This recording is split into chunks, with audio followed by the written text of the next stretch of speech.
হসপিটালের বেডে আজ মিথিলার সাথে আমার বিয়ে হচ্ছে। মিথিলা মৃত্যু পথযাত্রী। ডাক্তার বলেছে 72 ঘন্টার মধ্যে যে কোনো সময় মারা যাবে। মিথিলা আমার ভালোবাসার মানুষ, তাই মৃত্যুর আগে তাকে বিয়ে করে তার স্বপ্নটা পূরণ করছি। বিয়ে উপলক্ষে মিথিলাকে বউ সাজে সাজানো হয়েছে, আমিও শেরওয়ানি পরেছি। হসপিটালে উপস্থিত আছেন মিথিলার বাবা, আমার মা কাজী সাহেব এবং ডাক্তার বাবু চৌধুরী। সবার সামনে আজ আমাদের বিয়ে হবে। মিথিলার সাথে আমার পরিচয় হয়েছিল রং নাম্বারে, সেই থেকে আমাদের সম্পর্ক শুরু। ভালোই চলছিল আমাদের প্রেমের সম্পর্ক। একদিন রেস্টুরেন্টে আমি তাকে কথা দিয়েছিলাম, আচ্ছা রোহান, প্রেমের সম্পর্কের 80% নাকি বিচ্ছেদেই সম্পর্কের রীতি টানে। তোমার আমার প্রেম কি পরিপূর্ণতা পাবে? আমি কি জীবনে তোমাকে স্বামী হিসাবে পাবো? আমি তখন তার হাত ধরে বলেছিলাম, ভালোবেসেছি আপন করে নেবার জন্য, বিচ্ছেদের জন্য নয়। জীবনে যদি কখনো বিয়ে করতে হয় তোমাকেই করব। সত্যি বলছো তো? সত্যি সত্যি সত্যি। তুমি ছাড়া এই রোহানের জীবনে দ্বিতীয় কোনো নারী আসবে না। মিথিলা তখন আনমনা হয়ে বলেছিল, যদি কোনো কালবৈশাখীর ঝড় এসে তোমাকে আমার কাছ থেকে দূরে নিয়ে যায়, মৃত্যু ছাড়া তোমাকে আমার কাছ থেকে কেউ দূরে নিতে পারবে না। যদি কখনো মৃত্যু আমাদের মুখোমুখি দাঁড়ায়, তখন দুজনে একসাথে মরব। সেদিন মিথিলাকে দেওয়া কথাটা আমি রাখতে পারছি, কারণ তার মৃত্যুর ঘণ্টা বাজলেও আল্লাহ পাক আমার হায়াতের বাতি জ্বালিয়ে রেখেছে। ইচ্ছা করছিল তার সাথে সহমরণ হতে, কিন্তু বিধির বিধানে লিখে দিয়েছেন আত্মহত্যা মহাপাপ। না হয় নিজের জীবন নিজে দিয়ে তার সাথে একই পথের যাত্রী হতাম। এর মধ্যে কাজী সাহেব সবকিছু সম্পন্ন করে বলল, আপনারা দুজন কি বিয়ে করার জন্য প্রস্তুত? আমি বললাম, জি। আপনি আল্লাহর নাম নিয়ে শুরু করুন। মিথিলা মুখে কথা বলতে পারছে না, কারণ তার মুখে অক্সিজেন মাস্ক। ডাক্তার বলেছেন কোনো অবস্থাতেই এই মাস্ক খোলা যাবে না, তাহলে তার জীবন প্রদীপ নিভে যাবে। তবুও মিথিলা অক্সিজেন মাস্কটা খুলে কি যেন বলতে চাচ্ছিল। সাথে সাথে ডাক্তার বাধা দিয়ে বলল, প্লিজ আপনি মুখের অক্সিজেন মাস্ক খুলবেন না। যদি খোলেন তাহলে আপনি কবুল পড়ার সময়ও পাবেন না। আমি তাকে আশ্বস্ত করে বললাম, প্লিজ মিথিলা, তোমাকে কথা দিয়েছিলাম জীবনে যদি বিয়ে করি তোমাকেই করব। নিয়তি আজ আমাকে সেই কঠিন সত্যের মুখোমুখি দাঁড় করিয়েছে। দয়া করে আমার কথাটা আমাকে রাখতে দাও। মিথিলা আমাকে হাতের ইশারা করে বারবার নিষেধ করছে বিয়েটা যেন আমি না করি। তার বিশ্বাস সে কিছুক্ষণের মধ্যেই মারা যাবে, তখন আমার জীবনে একটা বিপত্তিকে ডাক পড়ে যাবে। কিন্তু আমি আমার সিদ্ধান্তে অনড়। ভালোবাসার মানুষের জন্য যদি এতটুকু করতে না পারি, তাহলে কেমন প্রেমিক আমি?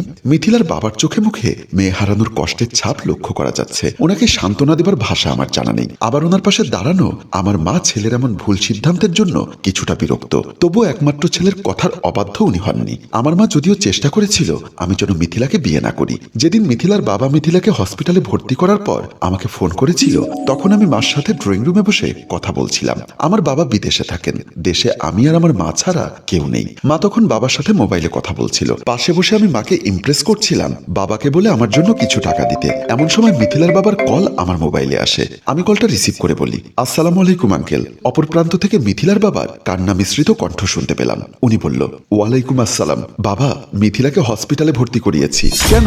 আজ দুপুরে কলেজ থেকে এসে গোসল করে বের হবার সময় হঠাৎ মাথা ঘুরে পড়ে যায়, তারপর তাকে আমি হসপিটালে নিয়ে আসি। মিথিলা এখন কেমন আছে? সে এখন কোমায় আছে। ডাক্তার বলেছে 24 ঘন্টা না গেলে কিচ্ছু বলতে পারছে না। বাবা, তুমি তো জানো মা মরা একমাত্র মেয়েকে নিয়ে আমার সংসার।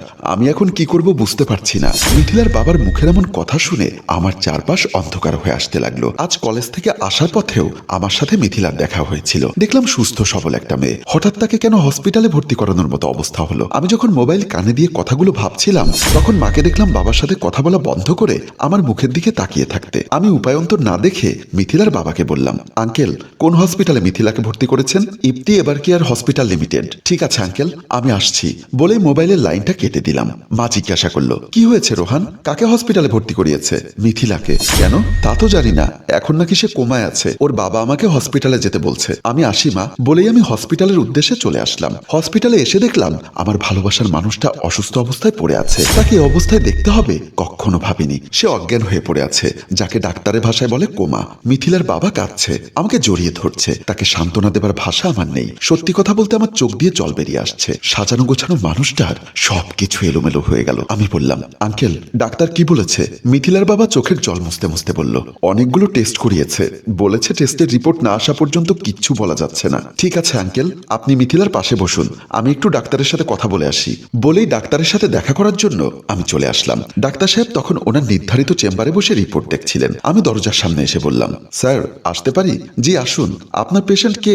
মিথিলা। আপনি মিথিলার কে হন? কথাটা শুনে আমি কিছুটা দ্বিধান্বিত হয়ে গেলাম। কি পরিচয় দিব? ভালোবাসার মানুষকে কি বলে সেটাও আমার জানা নেই। তবুও সব দ্বিধাদ্বন্দ্ব ভুলে ডাক্তার সাহেবকে বললাম, আমি মিথিলার রক্তের কেউ না, তবে রক্তের চেয়েও গভীর সম্পর্ক ওর সাথে, যাকে সহজ ভাষায় বলে বয়ফ্রেন্ড। আমার কথা শুনে ডাক্তার সাহেব বলল, তাহলে তো ভালোই হলো, আমি মিথিলার রিপোর্টগুলো দেখছিলাম। বলে ডাক্তার সাহেব চুপ হয়ে গেলেন। ওনাকে খুব চিন্তিত মনে হলো, তাই আমি জিজ্ঞাসা করলাম, এনিথিং রং? ইয়েস, মিথিলা লোলুপ রোগে আক্রান্ত। লোলুপ রোগ? ডাক্তার সাহেব, যে কোনো কিছুর বিনিময়ে মিথিলাকে বাঁচান। পৃথিবীর যেখানে নিয়ে যেতে হয় নিয়ে যান, যত টাকা লাগে আমি ব্যবস্থা করব। প্রয়োজনে আমি আমার ভিটে মাটি সব বিক্রি করে দিব। ভাই, এ রোগের প্রতিষেধক এখনো আবিষ্কার হয়নি, তাই পৃথিবীর কোনো প্রান্তেই রোগের চিকিৎসা নেই। এ রোগ হওয়া মানেই মৃত্যু নিশ্চিত। আমার মনে হয় না মিথিলা আর 72 ঘন্টার বেশি বাঁচবে। ডাক্তারের কথা শুনে আমার মাথায় যেন আকাশ ভেঙে পড়ল। ভালোবাসার মানুষের মৃত্যুর খবর কেই বা মেনে নিতে পারে? আমার বারে বারে কানে বাজছে, একদিন মিথিলার বাড়িতে কেউ ছিল না। মিথিলা আমাকে ডেকে নিয়ে গিয়ে ওদের ছাদে তুলল। ছাদে উঠেই তাকে দেখলাম ছোট বাচ্চাদের মতো ঘুরপাক খাচ্ছে। আমি বললাম, এভাবে ঘুরপাক খাচ্ছ কেন? আজ আমি অনেক খুশি। এত খুশি হওয়ার কারণ কি? তারপর সে আমাকে জড়িয়ে ধরে বলল, ভালোবাসার মানুষকে নিজের ঘরে আনার আনন্দ পৃথিবীতে আর কিছু আছে কিনা জানি না। আজ বাবা বাসায় নেই, তাই তোমাকে আমাদের বাসায় এনেছি। বাসায় তো ঢুকতে দিলে না, ছাদে নিয়ে আসলে। ছাদে কেন এনেছি জানো? না বললে কিভাবে জানবো? ছাদে দাঁড়িয়ে পুরো আকাশটা দেখা যায়। যেদিকে দু চোখ যায় নীল আর নীল, আর নীলের সাথে আমার মনের মিল আছে। এই আকাশের বিশালতার মতো তোমার আমার ভালোবাসা। আমার ইচ্ছা করে এরকম খোলা আকাশের নিচে তোমার পাশে বসে রাতের বেলায় পূর্ণিমার চাঁদ দেখবো, আর তারাদের মতো করে আমার স্বপ্নগুলো বুনবো। জানো রোহান, মাঝে মধ্যে ভয় লাগে যদি আমি মরে যাই। সাথে সাথে আমি তার মুখে হাত দিয়ে বললাম, ওভাবে বলো না, ভালোবেসে ভালোবাসায় সারা জীবন বাঁচতে চাই। সেদিনের কথাগুলো মনে পড়তেই চোখের কোণায় জল চলে আসলো। ডাক্তার আমার অবস্থা দেখে বলল, ভাই, পৃথিবীতে মৃত্যুর চেয়ে সত্যি আর কিচ্ছু নেই। একদিন না একদিন আমাদের সবাইকে চলে যেতে হবে, তবে কিছু যাওয়া অনাকাঙ্ক্ষিত। বাস্তবতা তো মানতেই হবে। আমি আশা করব মনকে শক্ত করে পরিস্থিতির মোকাবেলা করবেন। ডাক্তারের কথা শেষ হওয়ার সাথে সাথে আমি বললাম, আর কদিন বাঁচতে পারে? ওর শরীরের যে কন্ডিশন, তা দেখে মনে হয় না 72 ঘন্টার বেশি বাঁচবে। তারপর আমি ডাক্তার সাহেবের কাছ থেকে বিদায় নিয়ে বাসার উদ্দেশ্যে চলে আসলাম। বাসায় এসে মাকে ডাকতে লাগলাম, মা, মা কোথায় তুমি? রান্নাঘর থেকে মা বলল, এই তো আমি রান্নাঘরে। আমি সোজা রান্নাঘরের উদ্দেশ্যে চলে গেলাম। রান্নাঘরে মায়ের কাছে এসে বললাম, মা, আমি মিথিলাকে বিয়ে করব। আমার কথা শুনে মা অবাক হয়ে গেল। কিছুক্ষণ আগে মিথিলার বাবা বলেছিল মিথিলা হসপিটালে কোমায়, এখন তুই হসপিটাল থেকে এসে এসব কি বলছিস? হ্যাঁ মা, ডাক্তার বলেছে মিথিলা 72 ঘন্টার বেশি বাঁচবে না। এ কথা শুনে মা আরো বেশি আশ্চর্য হয়ে গেল, অবাক হয়ে বলল, যে মেয়ে 72 ঘন্টার বেশি বাঁচবে না, তুই তাকে বিয়ে করবি মানে? মা, আমি ওকে কথা দিয়েছিলাম ওকে আমি বিয়ে করব, তাই ওর মৃত্যুর আগেও শেষ স্বপ্নটা আমি পূরণ করে দিতে চাই। তোর কি মাথা ঠিক আছে রোহান? দুদিন পর সে মারা যাবে, তোর জীবনে লেগে থাকবে একটা কলঙ্কের দাগ। সবাই তোকে দেখলে বলবে বিপত্তি। কে কি বললো সেটা দেখার সময় আমার নেই মা। মিথিলা দুদিন পর আমাকে ছেড়ে চিরজীবনের জন্য চলে যাবে, আর কখনোই তার সাথে আমার দেখা হবে না। আমি তো ইচ্ছা করলে তার স্বপ্নটা পূরণ করতে পারি। তারপর মাকে নানাভাবে বোঝাতে লাগলাম। মা প্রথম প্রথম রাজি না হলেও শেষ পর্যন্ত আমার একরোখা জিদের কারণে আমার সাথে মিথিলার বিয়েতে রাজি হয়েছে। হাতে তেমন সময় নেই, যা কিছু করতে হবে খুব দ্রুত করতে হবে, কারণ যে কোনো মুহূর্তে মিথিলা মারা যেতে পারে। তাই মাকে সালাম করে মিথিলার বাবাকে রাজি করানোর জন্য চলে গেলাম। হসপিটালের ওয়েটিং রুমে এসে দেখি মিথিলার বাবা মোবাইলে কার সাথে জানি কথা বলছে। লোকটি প্রচন্ড কাঁদছে, কারণ ওনার পৃথিবীতে বউ মারা যাবার পর এই মেয়ে ছাড়া আর কেউ ছিল না। আমাকে দেখে মোবাইলের লাইনটা কেটে বলল, বাবা, ডাক্তার সাহেব আমাকে সব বলেছে, এখন আমার কি হবে? আপনার কিছু হবে না, আপনাকে শুধু রাজি হতে হবে। কি জন্য বাবা? আমি মিথিলাকে বিয়ে করব, তার শেষ স্বপ্ন পূরণ করব। তার খুব শখ ছিল আমাকে বিয়ে করার, তাই তার মৃত্যুর আগে তাকে আমার বউ হিসাবে দেখতে চাই। আমার কথাগুলো শুনে মিথিলার বাবা অবাক হলো, কাপা কাপা গলায় বলল, এইসব তুমি কি বলছো বাবা?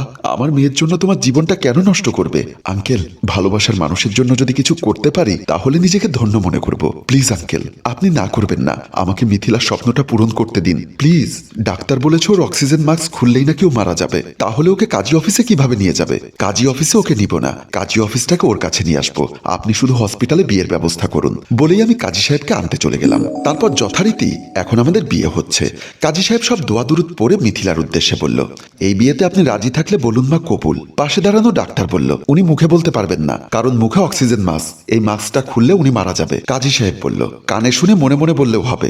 অথচ আমাদের সবাইকে অবাক করে দিয়ে দেখলাম মিথিলা এক হাত দিয়ে আমার হাতটা শক্ত করে ধরল, আর অন্য হাত দিয়ে অক্সিজেন মাস্কটা একটু আলগা করে বলল, কবুল। মিথিলার মুখে কবুল শব্দটা শুনে আমার কলিজাটা ঠান্ডা হয়ে গেল। ডাক্তার সাথে সাথে মিথিলার মাস্কটা লাগিয়ে দিল। এভাবে মিথিলা 3 বার কবুল বলল। তারপর কাজী সাহেব আমাকেও কবুল বলতে বলল। আমিও 3 বার কবুল বললাম। তারপর কাজী সাহেব বলল, এবার সবাই মোনাজাত ধরুন। ডাক্তার, মিথিলার বাবা, আমার মা, আমি সবাই মোনাজাত ধরলাম। কাজী সাহেব মোনাজাত পড়া শুরু করলেন। কাজী সাহেবের মোনাজাতটা আজকে কেন জানি মনে হচ্ছে পৃথিবীর শ্রেষ্ঠ মোনাজাত। ওনার চোখ দিয়ে পানি পড়ছে। উপস্থিত সবাই কেঁদে কেঁদে মোনাজাত করছে। চোখের ফাঁক দিয়ে দেখলাম মিথিলার চোখ করিয়ে অশ্রু ঝরছে। অজস্র আনন্দের অশ্রু, ভালোবাসার মানুষের বউ হওয়ার অশ্রু। আমারও হাজার কষ্টের মাঝে ভালোবাসার মানুষকে বউ হিসাবে স্বীকৃতি দেওয়ার আনন্দে অন্যরকম অনুভূতি হচ্ছে। কাজী সাহেব মোনাজাত পড়া শেষ করে আমিন বললেন। হঠাৎ ডাক্তার সাহেবকে দেখলাম মিথিলার অক্সিজেন মাস্কটা খুলে ফেলে গায়ের কাপড়টা মুখের উপর ঢেকে দিতে। আমি অবাক হয়ে বললাম, ডাক্তার সাহেব মিথিলার মুখের অক্সিজেন মাস্ক খুলছেন কেন? ডাক্তার সাহেব নিচু গলায় বলল, শি ইজ ডেড। মুহূর্তেই কান্নার রোল পড়ে গেল। আমি মিথিলাকে জড়িয়ে ধরে কাঁদছি। এ কান্নার আওয়াজ হয়তোবা খোদার আরশ পর্যন্ত পৌঁছে যাচ্ছে। হ্যালো ভিউয়ার্স, ভালোবাসা অম্লান। ভালোবাসার মানুষের জন্য যদি মানুষ সবকিছু করতে পারে, আপনার ভালোবাসার মানুষও কি আপনার জন্য এত বড় ত্যাগ স্বীকার করেছে? তা অবশ্যই কমেন্ট বক্সে লিখে জানান। আমাদের এই গল্পটি হয়তোবা আপনার জীবন থেকে হারিয়ে যাওয়া ভালোবাসার মানুষটিও দেখছে, তাই তার উদ্দেশ্যে কিছু লিখুন। কমেন্টস করা ব্যক্তির ভালোবাসার মানুষ যদি একটি কমেন্টসের উত্তর দেয়, তাহলে আমাদের পরিশ্রম সার্থক হবে। গল্পটি ভালো লাগলে শেয়ার করে দেবার অনুরোধ রইল। ধন্যবাদ।